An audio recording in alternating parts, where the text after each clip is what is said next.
Assalamualaikum warahmatullahi wabarakatuh. Waalaikumsalam warahmatullahi wabarakatuh. Gimana kabarnya teman-teman? Sehat semua? Alhamdulillah kalau sehat. Kemarin kita ketemu minggu yang ketiga ya, sekarang minggu yang keempat.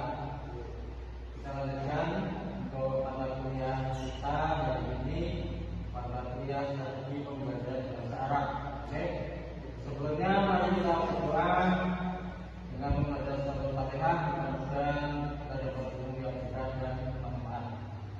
Al-Fatihah. Oke, terima kasih. Sebelum pembelajaran mulai, saya ingin mengupdate terlebih dahulu, ya.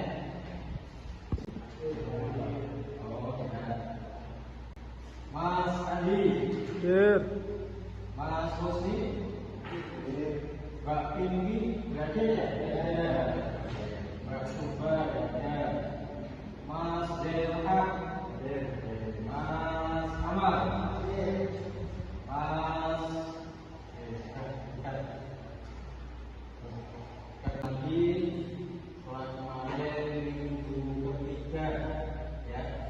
Hari ini kita melanjutkan materi kita mata kuliah strategi pembelajaran bahasa Arab. Oke, kita lanjut mata kuliah kita hari ini pada subjek yang ketiga, yaitu perencanaan strategi pembelajaran. Ya. Indikatornya adalah mahasiswa mampu merancang strategi pembelajaran yang efektif. Ya. Oke. Perencanaan menurut para pakar ahlinya, yang pertama adalah Gus Adjari mendefinisikan perencanaan sebagai proses pemilihan dan mengumpulkan fakta-fakta serta pembuatan dan penggunaan asumsi-asumsi mengenai masa yang akan datang untuk melakukan kegiatan yang diakini dapat mencapai hasil yang diinginkan. Sedangkan menurut pakar yang kedua menjelaskan perencanaan sebagai pengambilan keputusan mengenai apa yang harus dilakukan, kapan, bagaimana, dan siapa yang akan melakukannya untuk menjembatani keadaan saat ini menuju target masa depan. Berikutnya, pakar yang ketiga mengartikan perencanaan adalah sebagai upaya menyeleksi dan menghubungkan fakta-fakta serta penggunaan asumsi untuk merumuskan tujuan urutan kegiatan. Sekarang bisa kita simpulkan bahwa perencanaan strategi pembelajaran adalah proses sistematis dalam merencanakan tujuan, materi, metode, media, dan evaluasi guna menciptakan pengalaman belajar yang efektif. Yang pertama adalah komponen utama strategi pembelajaran. Yang pertama adalah tujuan pembelajaran. Target dari tujuan pembelajaran yang spesifik mencakup ranah kognitif atau pengetahuan, afektif atau sikap, dan psikomotorik atau keterampilan. Komponen utama adalah kemungkinan sebagai berikut. Yang pertama adalah komponen utama strategi pembelajaran. Yang pertama adalah tujuan pembelajaran. Apa tujuan pembelajaran itu? Sebagai target spesifik mencakup ranah kognitif atau pengetahuan. Yang kedua adalah afektif, yaitu ranah sikap dan psikomotorik atau keterampilan. Yang B, materi belajar, yaitu alat bantu fisik maupun digital yang digunakan untuk mempermudah pemahaman siswa. Yang D adalah evaluasi atau asesmen sebagai tolak ukur untuk mengukur sejauh mana proses belajar dan tujuan pembelajaran itu telah berhasil. Terus pertanyaan yang kedua, yang pertama adalah kawasan pendidikan adalah langkah-langkah perancangan atau perencanaan. Yang ketiga adalah macam-macam strategi pembelajaran, yaitu discovery learning. Siswa didorong untuk mengidentifikasi masalah dan menemukan konsep sendiri.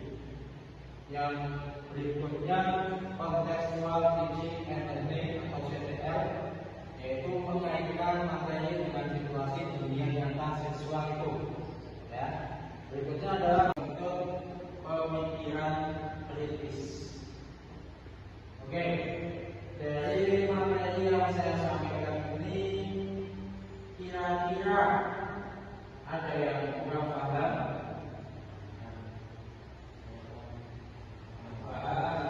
Oke, bisa dipahami ya.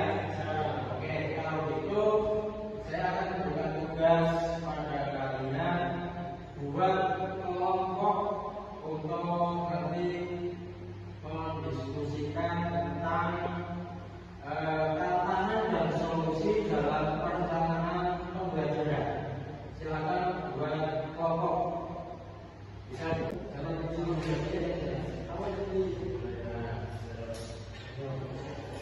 silakan dalam kelompok diskusikan, nanti maju presentasi berdasarkan hasil dari diskusi kalian siang ini.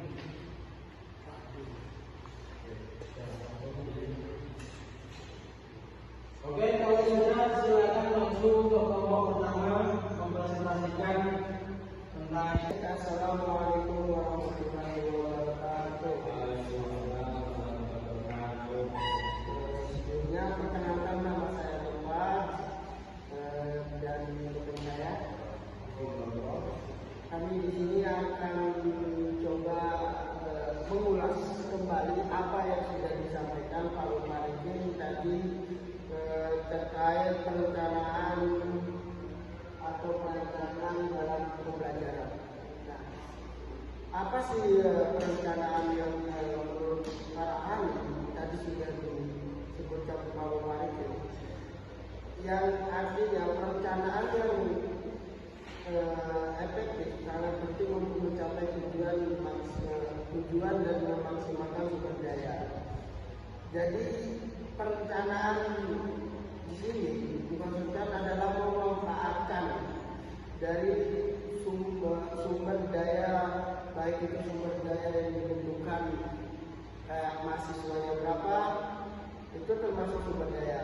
Namun proses ini sering menghadapi hambatan seperti koordinasi lintas departemen itu, keterbatasan anggaran, dan ketidakmampuan beradaptasi dengan perubahan cepat.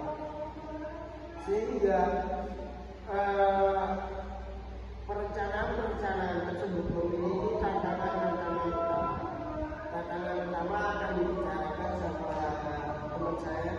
Perencanaan yaitu koordinasi lintas divisi, yaitu kesulitan menentukan tujuan dan menyelaraskan langkah di seluruh unit atau anggota tim. Yang kedua, prediksi masa depan, kurangnya kemampuan perencanaan memproyeksikan masalah dan ketidakpastian di masa mendatang. Ketiga, keterbatasan sumber daya dan dana.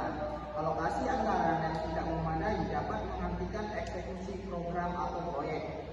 Yang keempat, kelakuan beradaptasi. Rencana yang sudah disusun seringkali menjadi usang atau tidak relevan ketika lingkungan ekonomi atau situasi lokal berubah drastis. Itu merupakan tantangan utama.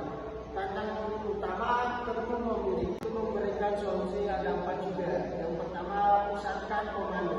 Jadi dalam divisi itu ada yang pemimpinnya untuk mengkoordinir semua dari semua perencanaan dan definisi masing-masing, sehingga nanti tidak ada yang namanya miskomunikasi.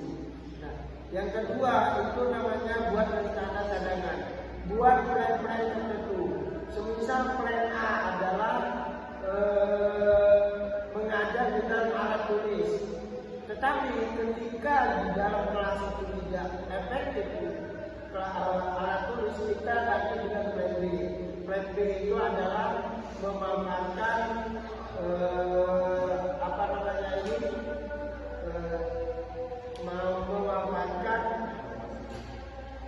kemajuan digital atau kemajuan internet, sehingga memiliki tiga jalan yang akan berjalan. Yang ketiga adalah alokasi sumber daya nasional, perkuatan, pengurangan, pengembangan dan sebagainya. Nah, di masing-masing divisi itu kita menganalisis dulu, menganalisis divisi A kekurangannya apa, divisi B kekurangannya apa, kekuatannya apa, kelemahannya apa, baru kita bisa mengalokasikan sumbernya. Dan ketika sudah selesai itu kita akan implementasikan. Dan yang terakhir adalah libatkan stakeholder dan evaluasi rutin. Di sini solusi praktik seragam pada petani menerapkan perencanaan partisipasi dengan meminta masukan kritik terkait dalam video metode pencapaian secara bertahap. Nah, maksudnya di sini adalah ketika semua solusi tersebut sudah dijalankan, diaplikasikan, kita membutuhkan evaluasi rutin agar perencanaan yang kita bikin itu semakin matang dan tentunya maksimal. Akhirnya apa yang terjadi? Akhirnya nanti perencanaan pembelajaran itu dapat menyesuaikan atau melepasi target belajar pertama tadi, yaitu tercapainya kognitif atau keilmuan. Itu aja dari presentasi dari kita. Sekian dan terima kasih. Mohon maaf kalau ada salahnya. Assalamualaikum warahmatullahi wabarakatuh.